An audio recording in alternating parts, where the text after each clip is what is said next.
Hi, my name is Meredith Singleton. I am currently the Head of Education Services and Senior Writer for Untold Content. I was previously a visiting assistant professor for Miami University and a professor at the University of Cincinnati and a professor at Northern Kentucky University. So I've been teaching a little over 10 years. I think there is a correlation between a teacher's socioeconomic status and their teaching practices. So I would say that it informs their pedagogy. I don't think I could say that it improves it necessarily, but I think that it makes you more aware of your teaching practices and also your students' life experiences and current situational context that may inform the way that you teach them, the way that you engage them, the way that you think about their experience and familiarity with different language or technology or examples that are used in common textbooks. I think that awareness can inform how you use those tools. So I'll give you an example.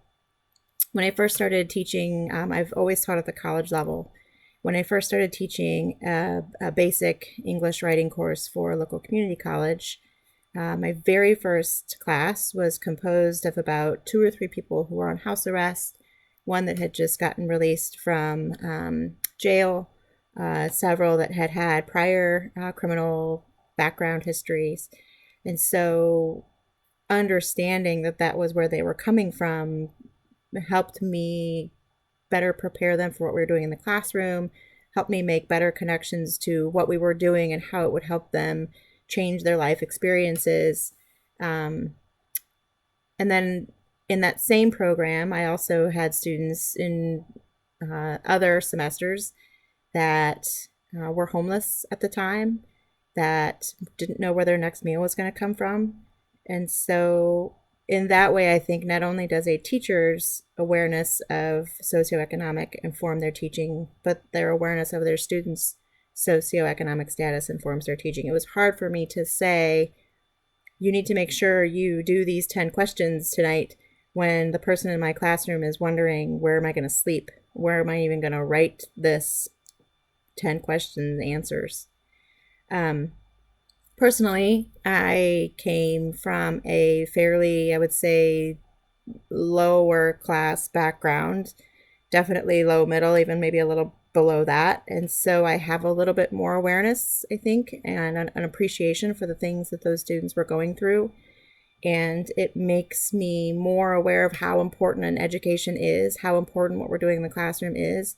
If you want to grow and move beyond where your current status is, a really solid education is part of that. And so if you teach from that perspective, if you teach from sort of a recognition that there is systemic racism, there is systemic classism, that we are educating students who are far behind many of their peers, then you tend to take more of a sort of critical pedagogic approach to preparing them to question those systems, to question oppressive practices.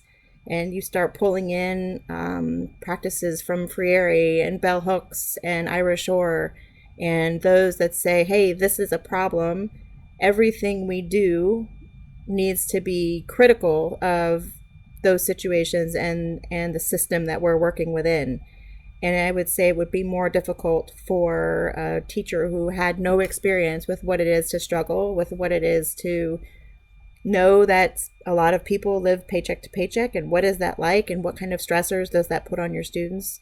And so having that empathetic background and then makes you better prepared to understand when you have students like that in your classroom, better prepared to be cognizant of busy work or how there's direct application or transfer of what you're doing in the classroom to real life experience. Does that make you a better teacher? You would hope so, but I don't necessarily think there's a direct causation there. But I do think it helps you be more aware of what and how and why you're doing the things in your classroom.